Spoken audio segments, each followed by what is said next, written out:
कांग्रेस वाले जब भी संविधान की बात करते हैं ना, तो विडंबना नीतीश जी के राज में बिहार में बिकने वाली जहरीली शराब पी के बदहवास हो जाती है और मिट्टी में लेट लेट कर नागिन डांस करने लगती है। मतलब किसी ने सोचा होगा कि ऐसा भी समय आएगा कि स्वयं HIV और सिफिलिस जैसी बीमारियों से ग्रस्त दिखने वाले 250 ग्राम के लौंडे और 2,500 करोड़ के चोर डेंगू, मलेरिया और कोरोना के विषय में ज्ञान देंगे। हिंदू से ईसाई बने, इसके जैसे कई हिंदू घृणा से ग्रस्त मनोरोगियों को लेकर मेरे मन में केवल एक ही प्रश्न उठता है कि केवल कच्चे चावल लेके इन लोगों ने धर्म त्याग दिया।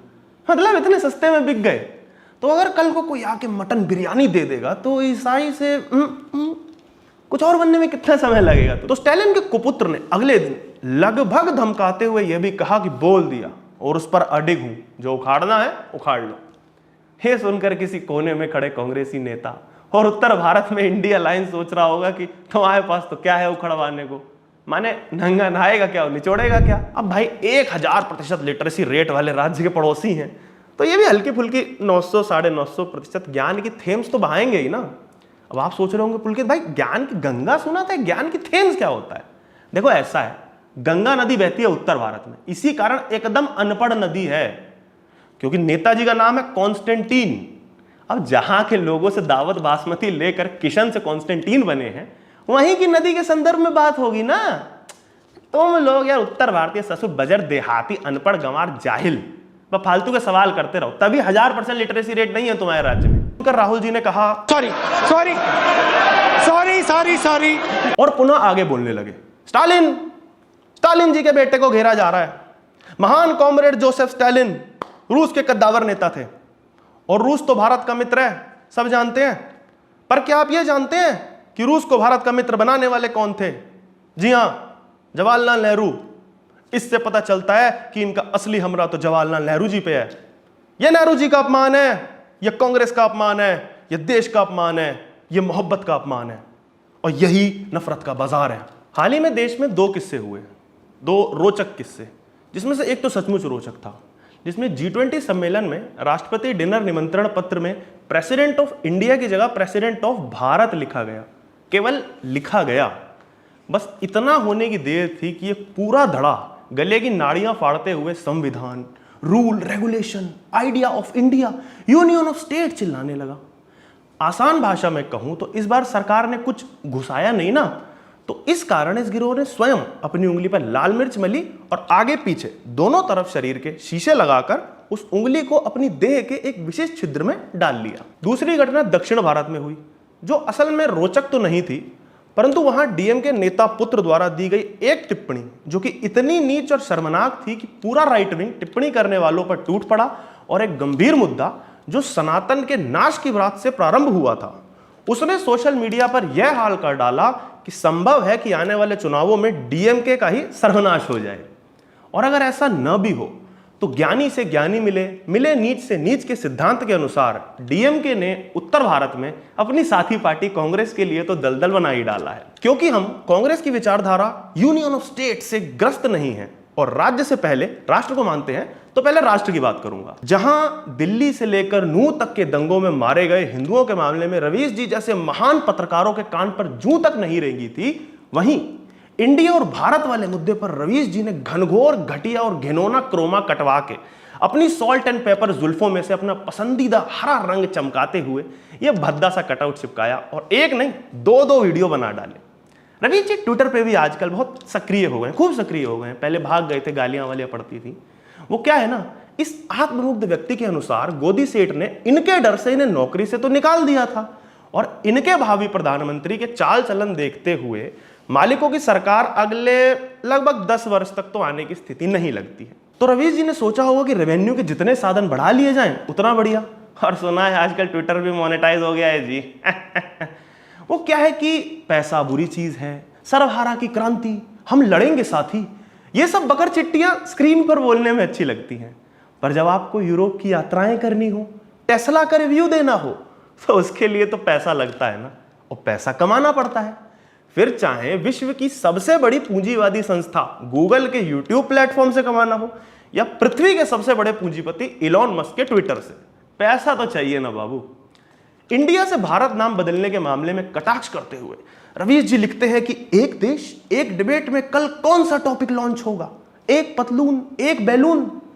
रवीश जी वैसे तो दरबारियों की संख्या कांग्रेस काल में हुए घोटालों से कहीं अधिक है, पर फिर भी मायावती जी से अखिलेश और राहुल बाबा तक आपके स्तर की चटाई और चटाई के कारण आपकी जीभ पर पड़े छालों को ध्यान में रखते हुए कल की डिबेट का टॉपिक एक पार्टी, एक परिवार और एक दरबारी रख सकते हैं अगर आप चाहें तो।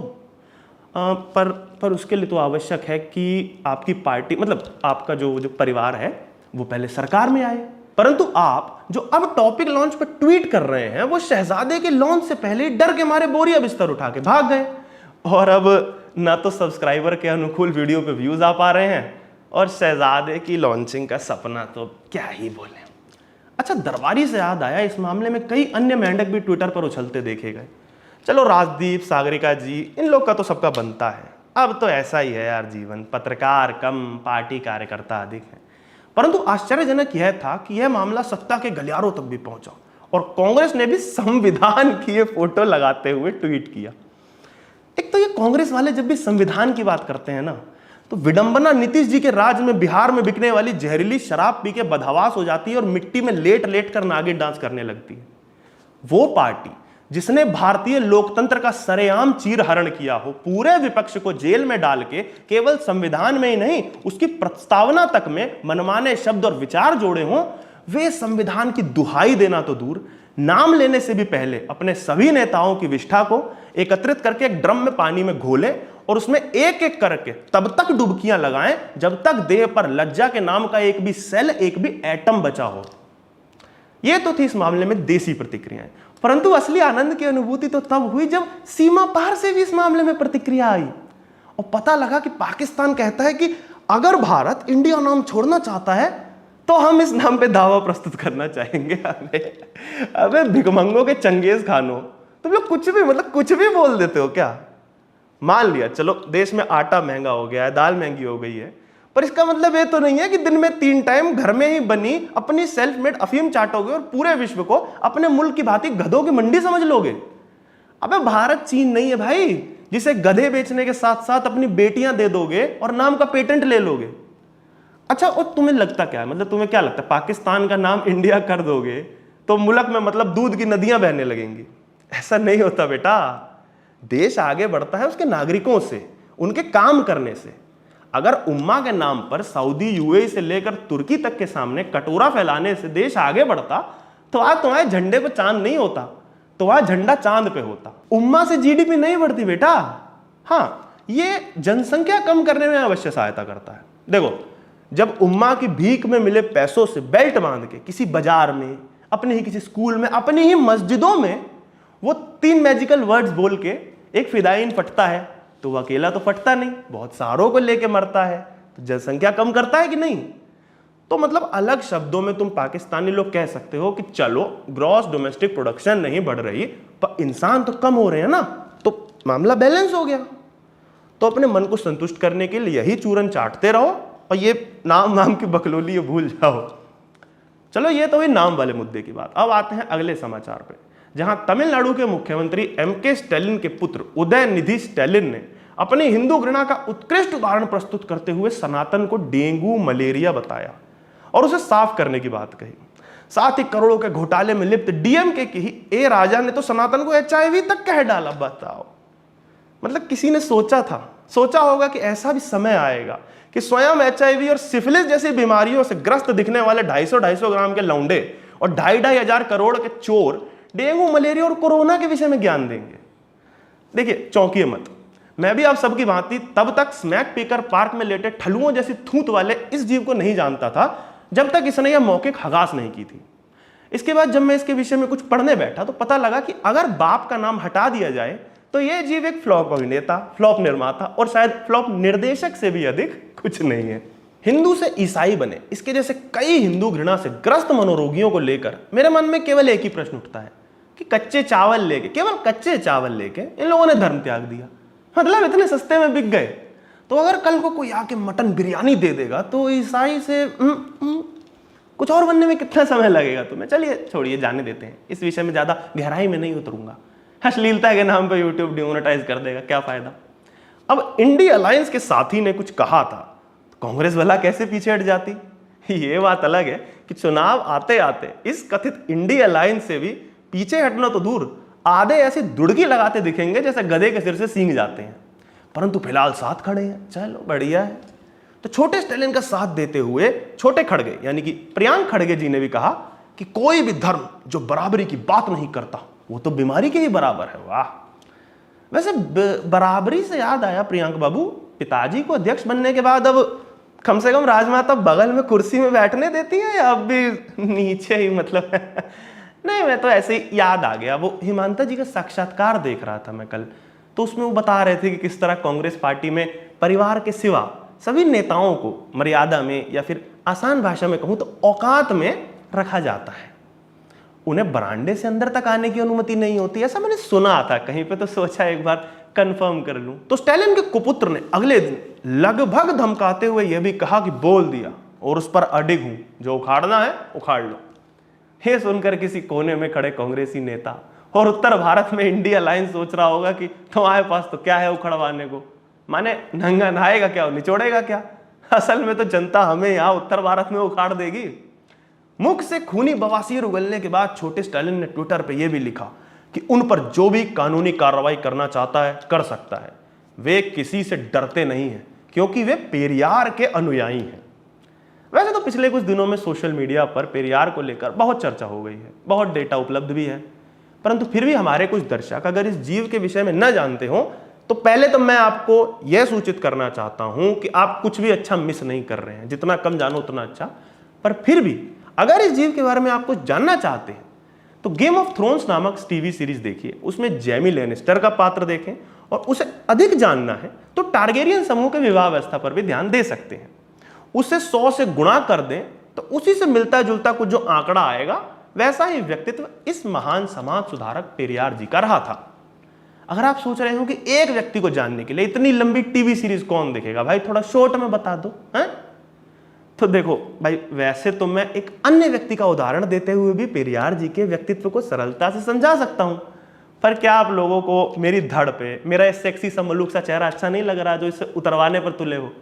तो जैसा चल रहा है चलने देते हैं ब्रो, आप समझदार हो। आगे बढ़ते हैं। इस क्रिएचर, जी हां, इस क्रिएचर का कहना है कि सनातन धर्म उत्तर भारत और मुख्यतः उत्तर प्रदेश और बिहार में है और सनातन के ही कारण यहां के लोग पढ़े लिखे नहीं हैं। आगे इस क्रिएचर ने उत्तर प्रदेश बिहार के लोगों को ब्रेनलेस भी कहा। एक तो इन दिमागी कुपोषित जीवों को कोई क्या सिखाए कि शिक्षित होना और बुद्धिमान होना दो अलग अलग चीजें होती हैं।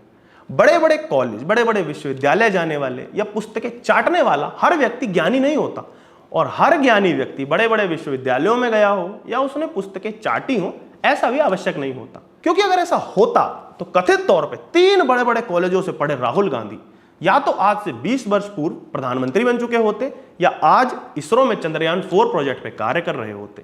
चंद्रयान 3 की बात ही अपनी सक्सेसफुल लॉन्च की प्रतीक्षा में हेयर स्टाइल, बियर्ड स्टाइल, पहनावे से लेकर प्रतिदिन अपना प्रोफेशन ना बदल रहे होते।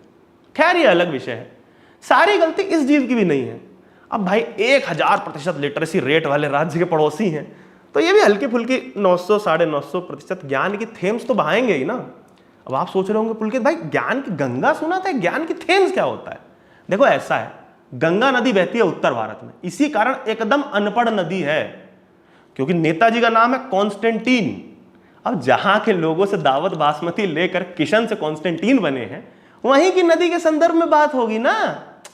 तुम लोग यार उत्तर भारतीय ससुर बजर देहाती अनपढ़ गंवार जाहिल फालतू के सवाल करते रहो, तभी 1000% लिटरेसी रेट नहीं है तुम्हारे राज्य में। अच्छा, नाम से एक और बात याद आई, इस व्यक्ति का नाम कॉन्स्टेंटीन है, रविंद्रन कॉन्स्टेंटीन, और इस व्यक्ति का नाम जॉन कॉन्स्टेंटीन है। मैं आपको बता दूं कि जॉन जी से मेरे निजी ताल्लुकात रहे हैं। जॉन जी को मैं बहुत अच्छे से जानता हूं। असल में ये मनुष्यों के भीतर से भूत राक्षस निकालने का कार्य करते हैं, लेकिन उन्होंने कभी मुझे ये नहीं बताया कि शरीर में से राक्षस निकालने के पश्चात वे केवल उसे समाज में यूं ही खुला नहीं छोड़ देते, अपितु अपना नाम भी दे देते हैं। अब आप कहेंगे कि भाई तू तो निजी हमला कर रहा है, देख ये गलत है, सही नहीं है। तो मैं बताना चाहता हूं कि मैं विवश हूं गाइस। असल में पहले इस व्यक्ति के बारे में पढ़ रहा था तो पता लगा कि डीएमके का प्रवक्ता है, अर्थात इस व्यक्ति को बोलने के, अपने विचार प्रस्तुत करने के डीएमके पैसे देता है। बताओ, जिस व्यक्ति के विचार मैं पैसे लेकर भी सुनना पसंद ना करूं, उसे विचार सुनाने के लिए कोई पैसे दे रहा है। और कलयुग है यार। ऐसे लोगों को इंटेलेक्चुअल अटैक नहीं कर सकते। वैचारिक आक्रमण तो उस पर होगा ना जिसके कुछ विचार होंगे। अब सुअर के गू के कंडे उसी भी पेपर में भर के नशा करने वालों के पास विचार नहीं, ऐसे उल्टे तवे जैसा मुंह होता है बस। वहीं गुप्त सूत्रों के हवाले से यह भी पता चला कि जैसे ही भावी प्रधानमंत्री यशस्वी राहुल जी गांधी तक यह समाचार पहुंचा और मीडिया ने उदयनिधि स्टालिन के बयान और भाजपा की प्रतिक्रिया को लेकर उनकी प्रतिक्रिया मांगी, तो राहुल जी ने फौरन RG84 कूपन कोड लगाकर मंगाया हुआ अपना बियर्ड ऑयल लगाया और प्रेस कॉन्फ्रेंस की। वे बोले, देखिए भैया, यही इन बीजेपी वालों और संघियों की नफरत का बाजार है। पहले तो ये लोग केवल एक एक व्यक्ति को अलग अलग निशाना बनाते थे, पर अब इन्होंने भाई बहनों को भी नहीं छोड़ा। उदय जी और निधि जी पर ये संघी लोग नफरत बरसा रहे हैं, ऐसे ही नफरत ये लोग मुझ पर और मेरी बहन प्रियंका पर बरसाते थे। यही नफरत का बाजार है। इतना सुन के पड़ोस में बैठे जयराम रमेश जी ने राहुल जी के करियर से बड़े अपने माथे पर हाथ मारा और चुपके से राहुल जी का डोरेमोन खींचते हुए बोले कि अरे ये दो अलग अलग लोग नहीं है, एक ही आदमी है, स्टालिन स्टालिन स्टालिन का बेटा है ये। इतना ही सुनकर राहुल जी ने कहा sorry sorry sorry sorry sorry और पुनः आगे बोलने लगे। स्टालिन स्टालिन जी के बेटे को घेरा जा रहा है। महान कॉमरेड जोसेफ स्टालिन रूस के कद्दावर नेता थे और रूस तो भारत का मित्र है, सब जानते हैं। पर क्या आप यह जानते हैं कि रूस को भारत का मित्र बनाने वाले कौन थे? जी हां, जवाहरलाल नेहरू। इससे पता चलता है कि इनका असली हमला तो जवाहरलाल नेहरू जी पे है। यह नेहरू जी का अपमान है, यह कांग्रेस का अपमान है, यह देश का अपमान है, यह मोहब्बत का अपमान है और यही नफरत का बाजार है। इतना सुनने भर की देर थी कि राहुल जी के प्रधानमंत्री बनने की प्रतीक्षा करते हुए वर्षों से सफेद हो चुके अपने बालों को खींचते हुए जयराम रमेश जी प्रेस कॉन्फ्रेंस छोड़कर जो भागे हैं। राहुल जी के पप्पाराजी सूत्रों ने मुझे बताया है निजी तौर पे आके कि इसके बाद जयराम जी बदहवास होकर पंडित दीनदयाल उपाध्याय मार्ग पर दौड़ते देखे गए और लोग रोक रोक के बीजेपी हेडक्वार्टर का रास्ता पूछ रहे थे। लोगों ने भी बताया कि जोर जोर से चिल्ला भी रहे थे, नड्डा ब्रो बचा लो मुझसे और नहीं हो पा रहा है भाई, कमल छाप वाली गमछी तैयार रखो, मैं आ रहा हूं। अगर आपको वीडियो अच्छा लगा है तो लाइक अवश्य करें। वीडियो का कौन सा भाग आपको सबसे अच्छा लगा कमेंट करके अवश्य बताएं। चैनल को सब्सक्राइब कर दें और बेल आइकन दबाना ना भूलें।